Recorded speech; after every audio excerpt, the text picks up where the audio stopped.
is it safe? Bum bum bum. Actually worse than I thought it was. So you could make up to $1,500 a week on a 40-hour week. People that plan to do this full time, that's probably a bad thing because you have... What's up guys, Ruben here with another video, and today I'm going to be doing an update to Ubereats versus Doordash. So in my first video, I actually made a mistake. And I said that Doordash does not encourage their customers to tip. They in fact do encourage their customers to tip. So this is a quick update of Ubereats versus Doordash. Hope you guys enjoyed this video. If you did, don't forget to hit the thumbs up. Don't forget to hit subscribe to watch more videos like this. And let's dive right into it. Now I did write down some notes, so I'm going to be looking away from the camera just to read some of the notes. Ubereats is better if you want to make more money. Right off the back, I would like to get two things out of the way. One is that Ubereats is far superior than Doordash, and two, that you can make more money using both apps. So we'll dive into that in a little bit. So here are 5 reasons why Ubereats is far more superior than Doordash. Number 1 is that Ubereats has far more customers. You don't have to wait any amount of time for your next order, and actually you can accept the order sometimes even 5 minutes before you drop off your current order. With Doordash, sometimes you'll be waiting around 2 to 3 minutes, sometimes even up to 5 minutes to get your next delivery. Number 2, you don't need to make any reservations with Ubereats. Wherever it is that your next order takes you to, you can continue to make deliveries. With Doordash, if you pick up an order in Queens and you drop it off in Brooklyn and you didn't reserve Brooklyn, you're not allowed to make any deliveries in Brooklyn. You would have to return to Queens in order to continue to make deliveries. And if by the time you go from Brooklyn to Queens, reservations up, you're not allowed to continue to make any more deliveries. So if it takes you 30 minutes to get to Brooklyn, 30 minutes to come back, you just killed an hour and you're not allowed to continue to Doordash because your reservation has expired. Number 3, Ubereats pays more most of the time. We'll talk about that later. Number 4, with Ubereats you can deliver 24/7 even outside of the city in Long Island and Nassau County and Suffolk County. You could make deliveries 24/7. You can just log on to the app, go live, and you're allowed to make deliveries. With Doordash, if you didn't make any reservations prior to that night, you're not allowed to make any deliveries. And if there's not a lot of deliveries being made, you're not allowed to go online. So with Ubereats, there's always deliveries being made 24/7. You're allowed to go online whenever you want and make as many or as little deliveries as you want to make. With Doordash, you're locked into a reservation. If you did not make that reservation, you won't be able to go online unless it's like during peak hours between 4 to 7. Sometimes they allow you to go online without a reservations. That's sometimes, because it's not always. Number 5, Uber's promotions are much better than Doordash in a sense that you can make the whole entire promotion. Like if the promotion is $80 for 60 trips, you can actually make those 60 trips in a couple of days, maybe in 3 days tops. And with Doordash, it's going to take you a few more days to make those reservations because they're not as busy. They're not going to send you out as much, and just overall they don't have the clientele for you to complete the promotion. So with Doordash, you might have to complete 60 trips in order to get that $80 bonus, and it's going to take you a week to do it. With Ubereats, it'll only take you 2 days, 3 days tops. So in a sense, you can complete the promotion successfully if nothing comes up with Ubereats without a problem. With Doordash, if there's anything that comes up that doesn't enable you to actually make deliveries on Doordash throughout the whole entire week, then you're not going to get that bonus. You're not going to get that promotion. And I say 5, I actually meant to say 6. Number 6 is that you need to make some orders yourself. Like for example, if you go through Wendy's, you got to wait online and make the order, especially if it's nighttime. You guys know that Wendy's line takes about 40 minutes for you to make the order, and then you get the food, then you continue on with the delivery. So that one delivery for like $4 or $5 is going to take you 40+ minutes to make, and that is insane.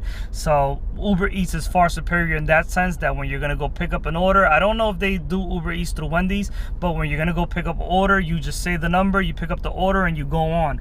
With Doordash, in some places you have to place the order yourself. Wendy's is an example because Wendy's is a fast food restaurant and a lot of people order from it.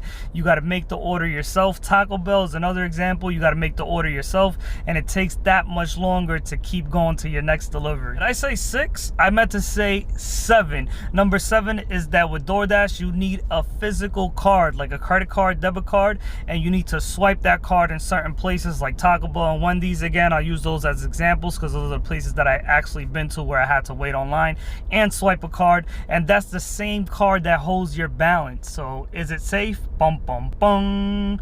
I would rather deal with Uber Eats where they don't put all my money into the same card that I got to use to buy the customer's food, because then if there is a mix-up or whatever reasons there is, it just leaves room for more error, and I'm not feeling it at all. Number 7 truly is the last one, but let's talk about how you could possibly or potentially make more money using both apps. So you could make more money because with Uber Eats you could get the promotion at $80 and make the 60 deliveries or 60 trips in 2 to 3 days, or maybe even 4 days, and then you can move on to the Doordash app and use their promotion and make those 60 deliveries in the remainder of the week. So I wouldn't exactly rule off one over the other. I would just use a combination of both. So for example, I'll reserve Doordash from 4 p.m. to 8 p.m. and then when my reservation is over, instead of not being able to make more money, I would just go live on the Uber Eats app and continue to make deliveries with the Uber Eats app and make more money. You get promotions from both companies, so those $160 of promotions in a week is not bad at all. So hope you guys enjoyed this video. I hope it was somewhat useful. In the previous video I did mention that Doordash doesn't encourage their customers to tip and Uber Eats does. They actually both encourage their customers to tip. It's just that the Doordash app is actually worse than I thought it was. So if you were to dash for the same amount of hours that you were to do Uber Eats, you would be losing out, let's just say 8 hours. Let's just say 8 hours a day, you would be losing out on $40 a day. So $40 is not that much of a difference. If you make $160 on Doordash and you make $200 on Uber Eats, that's not much of a difference at all. But now you're talking about $40 every day, 5 days a week. Now you're talking some major moolah. So I'll leave my link on the description below. If you use my link to sign up for Doordash or Uber Eats, then you guys make some money and I make some money. And if you sign up on your own, then we both don't make no money, so we'll both be on a little bit of a loss. How much money can you make using Uber Eats and Doordash? You could make up to $1,500 a week on a 40-hour week. That's insane. And to top things off, you don't pay the taxes up front. You're basically your own boss, like an entrepreneur type, your own boss, and you get a 1099 at the end of the year that you have to fill out for your taxes. People that plan to do this full time, that's probably a bad thing because you have to take care of your own taxes and you got to be responsible and save some money.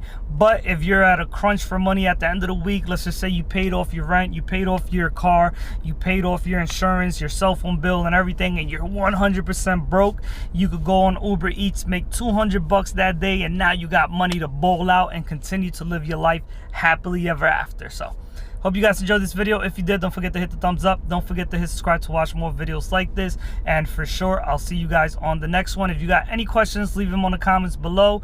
I'm sorry that I said in my previous video that Doordash does not encourage their customers to tip. They do encourage their customers to tip. It's just that Uber Eats is far more superior, and I made so much less money using Doordash at the time without a promotion because I wasn't doing 40 hours a week than Uber Eats, that I thought that they weren't tipping because the wages were so low. For 5.5 hours I made $50 exactly and a few cents, and with Uber Eats in 4 hours I made $80 in 4 hours. So that's that much more money. It really is a big difference. So I'm going off on a bit of a rant. I'm gonna go ahead and end this video, and I'll see you guys on the next one.